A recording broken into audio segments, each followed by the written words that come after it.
Let me ask you something that might sting a little. Why do the people who annoy you the most always annoy you in the same exact way? Just think about it. The liar, the ghoster, the critic, the person who never texts back, or the one who always needs you but is never there for you. It's like deja vu, right? Same exact red flag, just a different face. Every single red flag you notice in others is a mirror, a reflection of your own wounds. What bothers you out there is what's unhealed in here.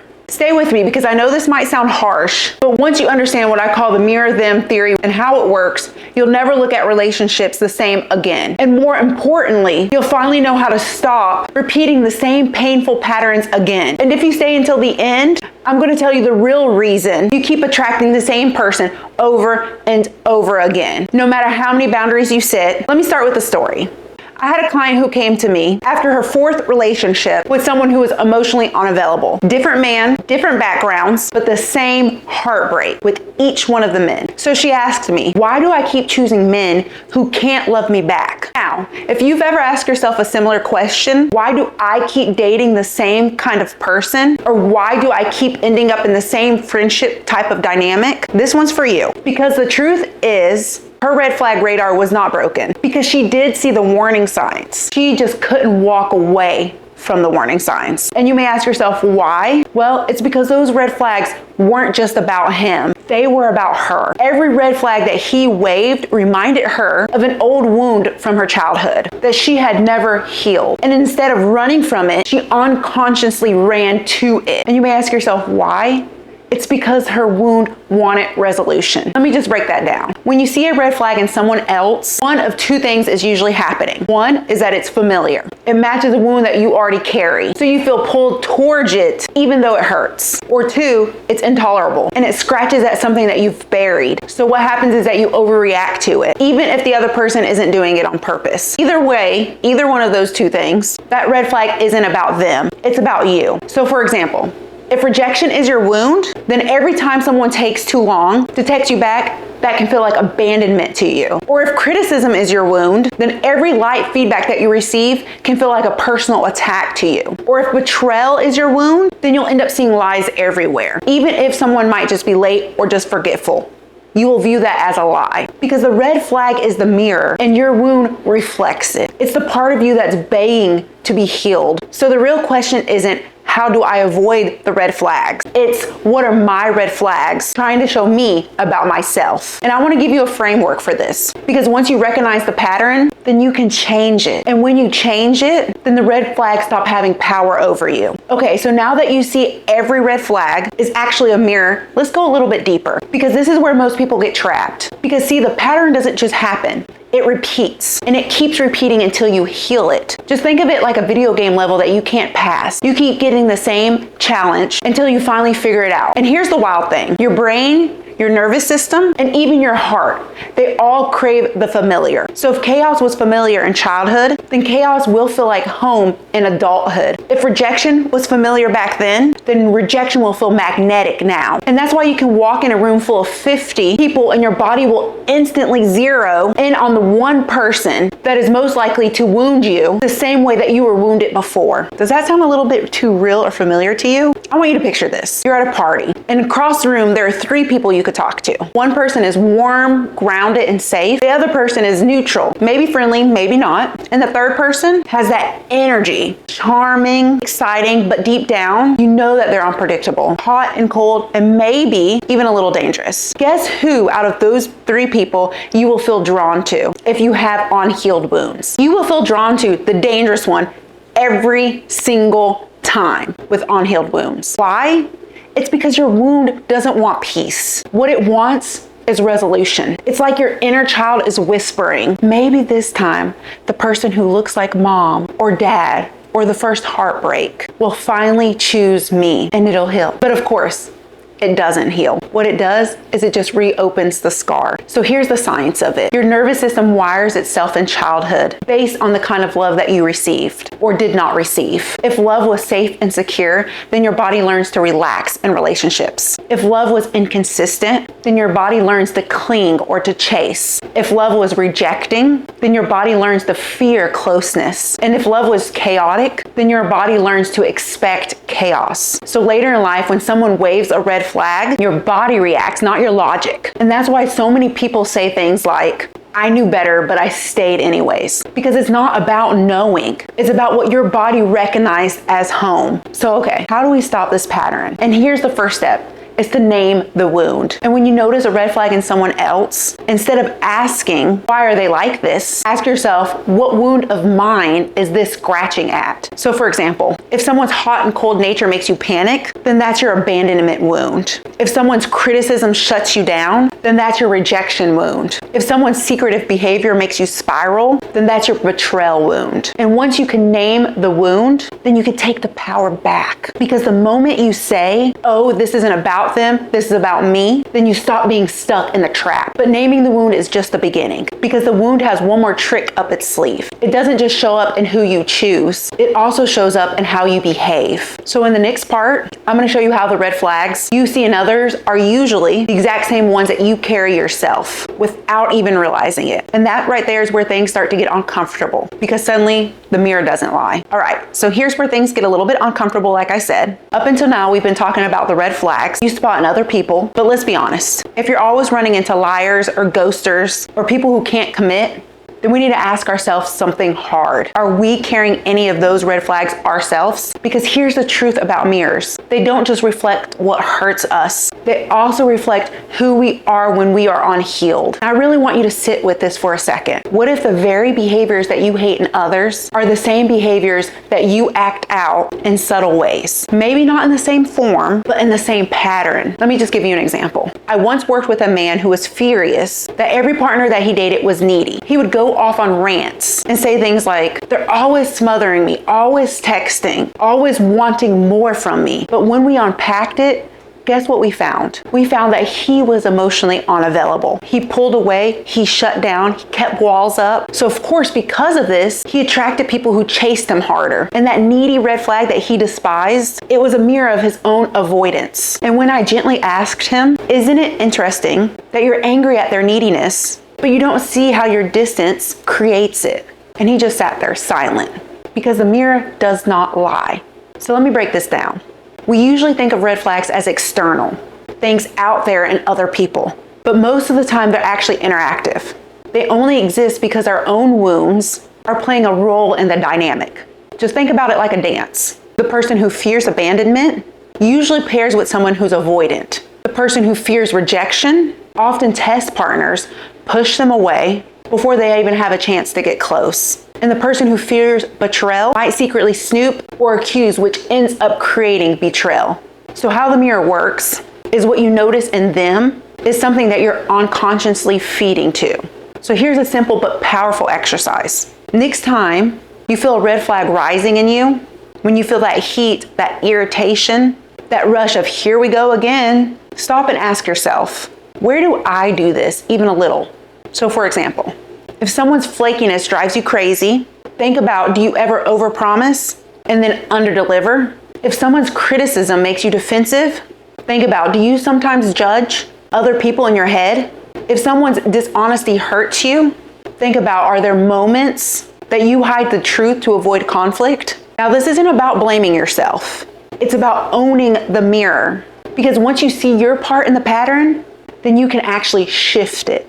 And when you shift it, you stop attracting it. And let me say this with compassion. If you recognize yourself in the mirror, it does not mean that you're broken. It means that your inner child is still protecting itself the only way that it knows how. The avoidance, the control, the hiding, all of those are just survival tactics. They were so smart once because they kept you safe, but now they're keeping you stuck. And the beautiful part is that you don't have to shame yourself to change it. You just have to get curious, because curiosity is what opens the door to healing. But what happens when the mirror shows you something so deep and so raw that you don't know what to do with it? That right there is where most people get stuck. They see the pattern but they can't break free from the pattern. So in the next part, I'm gonna give you a step-by-step process to not only spot your red flags, but to finally start healing from them. And this right here is where the real transformation begins. All right, we've talked about how red flags are mirrors. We've talked about how sometimes that very thing that bothers you and others is a reflection of your own unhealed wound. Now, the big question is, what do you actually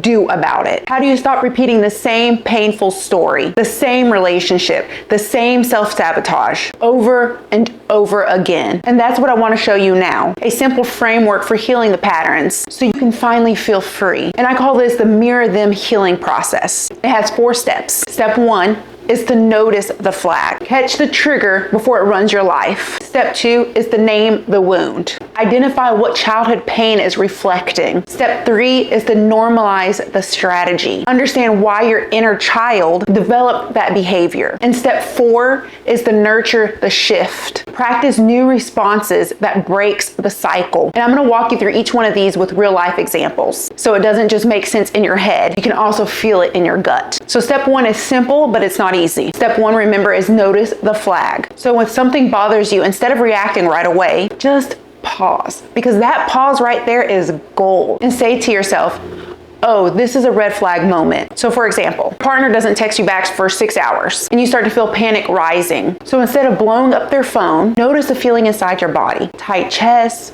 racing thoughts, the urge to spiral. That's your flag. You don't need to fix it yet, just see it. And this is important because what you don't notice controls you. And what you do notice, you can change. So step 2 was to name the wound. You can start by asking yourself, what does this remind me of? Is this about the person in front of me, or does it feel familiar from long ago? So for example, the silence reminds you of your dad disappearing after promising you that he would show up. The criticism feels like your mom's voice saying you'll never be good enough. The secrecy feels like that friend in middle school who betrayed your trust. Because when you name the wound, you stop confusing the present with the past, and you realize, oh, I'm not just reacting to them, I'm reacting to my history. And step 3 was to normalize the strategy. And this right here is where we speak to your inner child with compassion. Whatever reaction that you're having, whether it's clinginess, anger, withdrawal, it's not random. It's a survival strategy that once kept you safe. So if you become clingy, it's because little you feared being abandoned. And if you become avoidant, it's because little you feared being smothered. And if you become critical, it's because little you feared being rejected first. So instead of judging yourself by saying things like,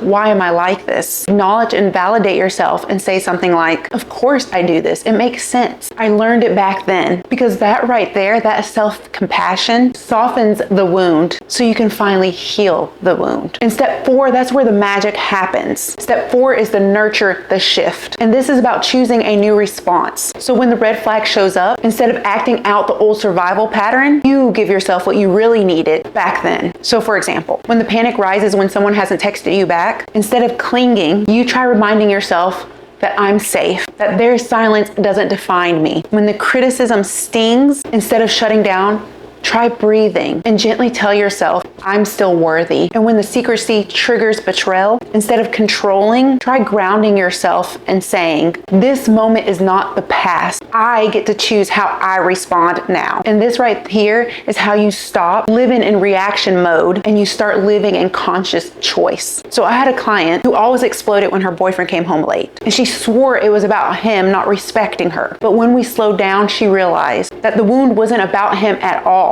It was about her father, who never came home when he said that he would. And once she saw that, everything shifted. And she stopped screaming at her boyfriend and started soothing her inner child. And she learned to say, that right there, that's my old wound talking. But right now, I am safe. And guess what? Her relationship then stopped being a battlefield. Because when you heal the wound, those red flags, they lose power. But there's one more twist. Because sometimes, even when you do all 4 steps, you still feel yourself pulled to the same toxic patterns. And why, you may ask? It's because your nervous system is addicted to the chaos. And in the next part, I'm going to show you how to break that addiction so you can finally feel what love is supposed to feel like, which is calm, steady, and safe. So let's be real. Sometimes, even after you've named the wound, and even after you've tried to respond differently, you still feel yourself drawn like a magnet to the same toxic patterns. And why? It's because the chaos is so addictive. And if you grew up in a house where love was inconsistent, sometimes warm, sometimes cold, sometimes safe, sometimes scary, your nervous system actually learned to crave the roller coaster ride of your life. So now when love feels calm, steady, and predictable, oh no, you get bored. You think,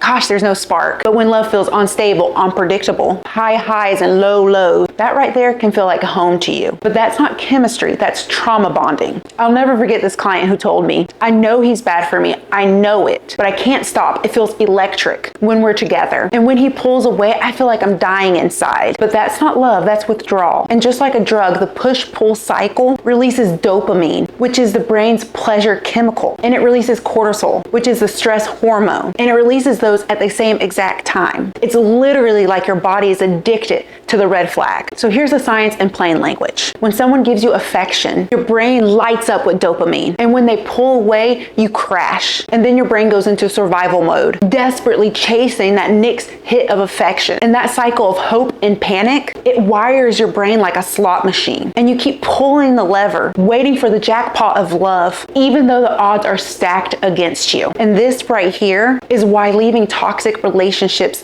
feel impossible. It's not because you're weak. It's because you're addicted. So how do you break the addiction to chaos? There are 3 steps that you can do. Step 1 is to detox your nervous system. And that means creating space away from the push and pull cycle. And you can do this by having no contact or limited contact, because that way it gives your brain time to reset. The second step that you can take is to rewire with safety. And you can do this by starting to teach your body what calm love feels like. And that might mean going to therapy, practicing self-soothing practices, or practicing healthy connection with safe friends. The third step that you can take is redefine spark. And you can do this by stop confusing anxiety with attraction, because real chemistry is not about butterflies that feel like panic, because real chemistry is about warmth, consistency, and peace. Because here's the truth. If someone feels like a drug, then it's not love. It's a wound trying to heal itself through chaos. And I want you to hear this like your younger self is listening. You do not need to chase love that hurts. You do not need to earn love through drama. You do not need to mistake pain for passion, because your inner child deserves calm love. The kind of love that does not scare them. The kind of love that feels safe enough to rest in. But here's the challenge. There's another layer that you'll face. It's the identity crisis. Because if you're not the fixer, the rescuer, the chaser, or the one who needs saving, then who are you? And that's exactly what we'll tackle in the next part. Because until you face that question, you'll always feel the urge to go back to the old role. So here's the part that nobody tells you about healing. When you stop chasing the red flags, you can feel lost, because for so long, your identity has been tied to your wound. If you've always been the fixer, who are you when you stop fixing? If you've always been the pleaser, who are you when you stop pleasing? If you've always been the chaser, who are you when you stop chasing? It's scary because the wound gave you a role. And without that role, you can feel like a nobody. I had a client who broke from a toxic relationship after years of rescuing her partner from crisis after crisis. And she told me, I should feel free, but instead I feel empty, because if I'm not the one holding everything together, then who am I? And that right there is the identity crisis of healing. It's not just about losing the person. It's about losing the part of yourself that was built around surviving them. You see, our wounds do not just shape our pain. They also shape our personality. We learn to be the strong one, the smart one, the funny one, the invisible one. And we learn all of these things as survival strategies. So when you heal the wound, those old roles start to crumble. And suddenly you're left with this terrifying blank space. If I'm not defined by my trauma, then who am I? And that blank space is not failure. That blank space is possibility. It's the canvas where your real self finally gets to show up. So how do you move through the identity crisis? Here are 3 steps that you can try to help you with that. Step 1 is to grieve the role. Yes, you heard me right. Grieve it. Even if it's unhealthy, it did protect you once. It gave you purpose. So thank it for helping you survive. Step 2 is to experiment with new identities. Try asking yourself, what do I enjoy when I'm not in survival mode? What brings me joy, curiosity, or peace? And you could try hobbies, friendships, or even ways of expressing yourself that maybe never felt safe to explore, but now are a possibility. Step 3 is to practice being instead of doing, because most of our wound roles are about doing. They're about fixing, pleasing, and rescuing. And healing invites you to learn how to just sit in stillness and remind yourself, I am worthy, even when I'm not performing. I want you to imagine talking to your younger self right now, and I want you to tell them that that you don't have to earn love anymore. You don't have to be the fixer or the hero or the clown, that you get to just be. And that right there is enough. And this right here is what breaks the cycle, not just stopping the behavior, but creating a new identity where love doesn't come from suffering. But here's the catch. Once you start stepping into your healed identity, something surprising happens, and that's you start seeing the world differently. And the same people don't quite feel the same anymore. And some friendships will feel off, and some relationships will no longer fit. And that right there can feel lonely until you realize what's really happening. And that's what we'll dive into next. How healing changes who you attract, and why some people disappear from your life when you finally step out of the old role. So here's something wild that happens once you start healing. People that you used to be obsessed with suddenly don't feel the same. And the hot and cold partner who used to feel like fire, now they just feel exhausting. And the friend who thrived on drama, now they just feel heavy. And the family member who always controlled you, now you can actually see it. And you don't want to play along anymore. It's almost like you wake up one day with new glasses. And the people who once felt magnetic now just look like walking red flags. I worked with a woman who told me, for years I thought I had a type. Charming, confident, emotionally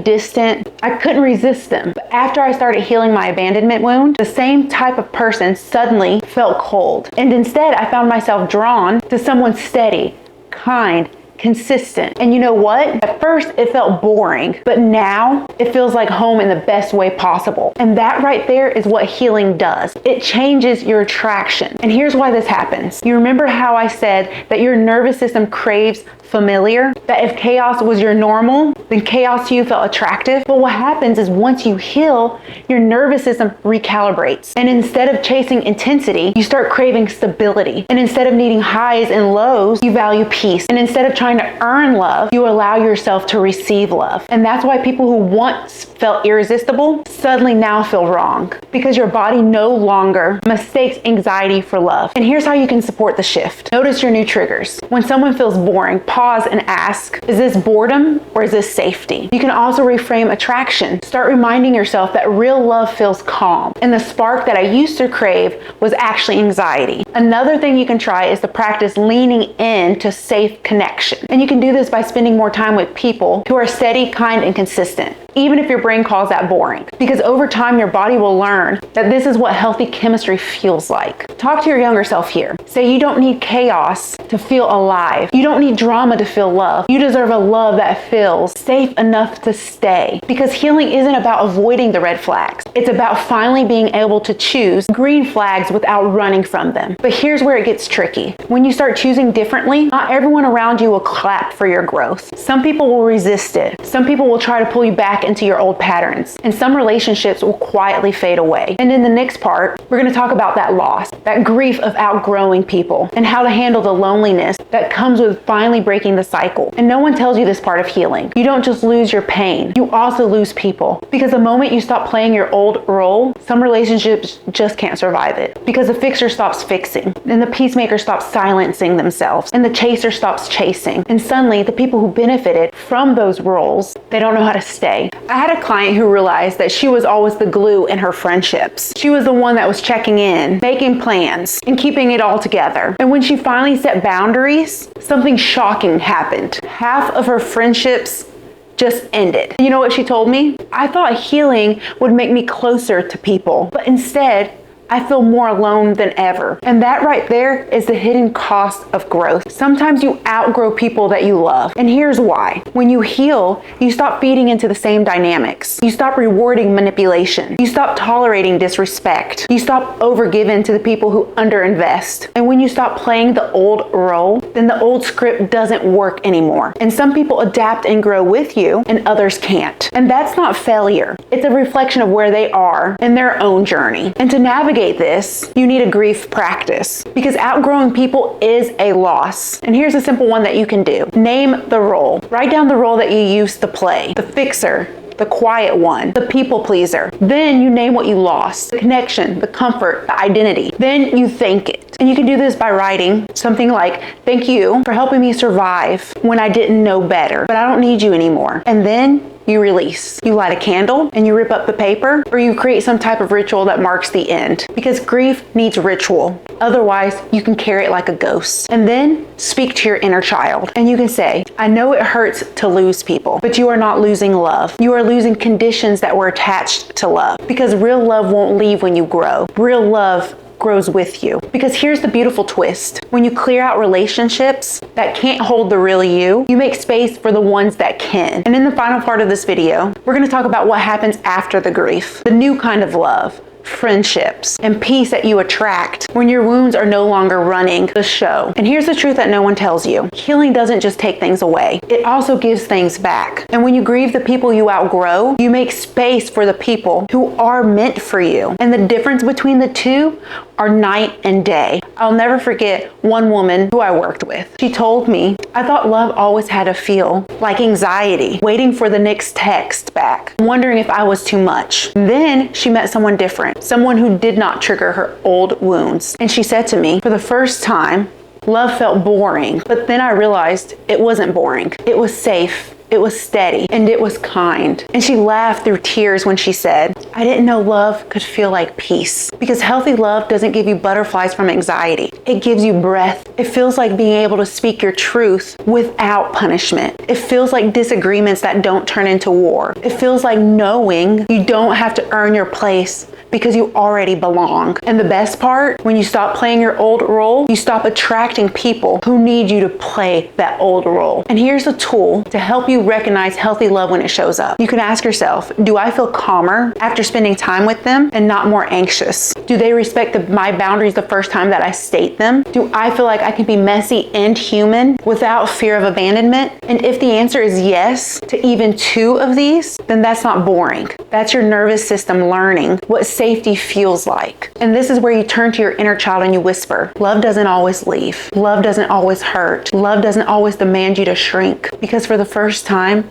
you're not chasing scraps. You're receiving the kind of love you deserved all along. But here's the final twist. Even when we find safe love, our old wounds don't just disappear. They still whisper. They still tug, and they still try to pull us back into old roles. So this last part of the video, we're going to talk about the hardest and the most important part of healing, how to keep choosing the new story, even when the old one comes knocking. And here's the truth that most people don't want to hear. Healing isn't about arriving at some perfect destination. It's about practicing a new choice every single day. Because even when you've done the work, your old wounds will still whisper. They'll still try to pull you back into familiar roles. And I had a client who left a string of toxic, controlling relationships. She worked on her boundaries, she worked on her self-worth, her inner child, and then one night she went on a date with someone who checked every healthy box. Kind, respectful, patient. And do you know what she said? I almost ran. It felt too calm, too steady. My body didn't know what to do without the chaos. And that's the thing about wounds. They don't just vanish. They just lose power when you stop obeying them. And mirror them isn't just about spotting red flags. It's about spotting your own reflection